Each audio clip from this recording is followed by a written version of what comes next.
கர்த்தருக்கு ஸ்தோத்திரம். இயேசு கிறிஸ்துவின் நாமத்தில் உங்களை வாழ்த்துகிறேன். நெகேமியா 8ஆம் அதிகாரம் 10வது வசனத்துல கர்த்தருக்குள் மகிழ்ச்சியா இருப்பதே நம்முடைய பலன் என்று சொல்லி பரிசுத்த ஆவியானவர் இந்த நாளில வெளிப்படுத்துகிறார்.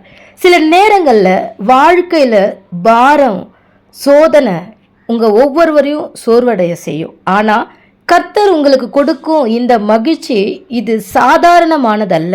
பரலோகத்தின் தேவன், உன்னதமானவர், உயர்ந்தவர், வார்த்தையில் உண்மையுள்ளவரிடத்திலிருந்து இந்த வார்த்தை வருகிறது. இதுதான் உண்மையான பலம்.